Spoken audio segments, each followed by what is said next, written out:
There was a request to look at eagle pose, eagle pose.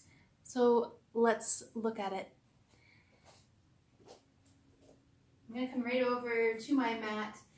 You don't have to do this on a mat. You can do this in the kitchen, in the living room, while you're brushing your teeth. It all works. So I like to start with my feet hip width apart. Some folks practice with big toes together. That's awesome. It all works.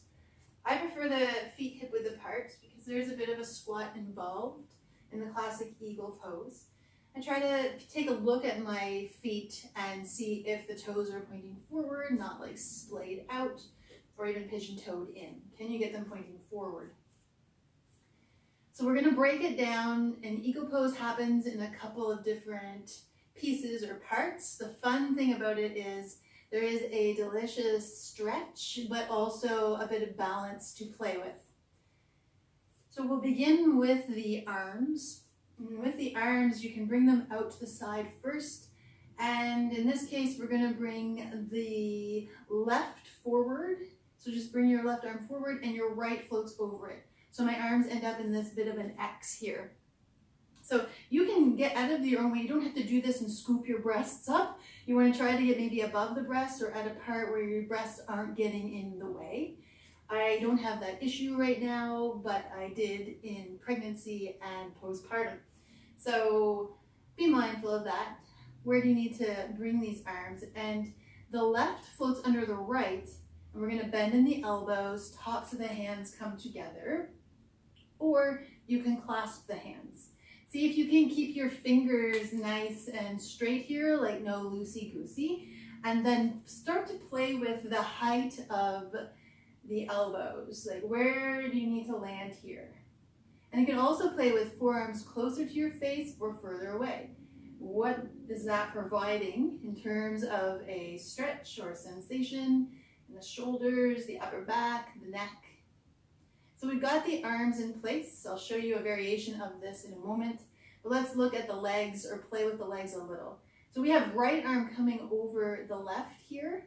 And so you can stop right here with this. Let your balance be used standing and breathing. Or we're going to add that bit of a bend in the knees, that bit of a squat, that bit of a seat. So you're in this seat now. Feet are about hip width apart or toes touching. Either way is great. And we can stop here. Or we can add that bit of balance by taking the right leg and crossing it over the left. So my leg has crossed over the left and my toes, my right toes are touching at this point. You can find it here with toes touching, or you can hook, you can hook, let me breathe, the right foot around the left leg. This is in real time, folks. So you can hook it and hang out here. Then to unwind, we step that right foot back down. We come out of the squat, unwind the arms, bring them real nice and wide. It can feel good to reach them high to the sky. And then you find the second side. So there are a couple of variations to that. And again, I want to show you too. So if you're choosing to play with the squat, I'll do this facing so maybe you can see the toe touch a bit better. And when you cross the leg, the right leg over the left, see how my toe touches here, touches the earth. So I'm held.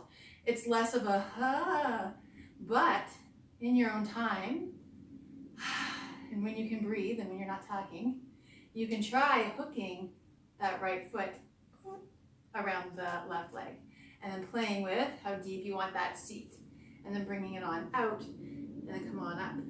Even it out, do both sides, play with it, and then come out. So my most favorite part, well, it depends on what mood I'm in. My most favorite part though is the stretch that you get in the shoulders, in that upper back, even the back of the neck.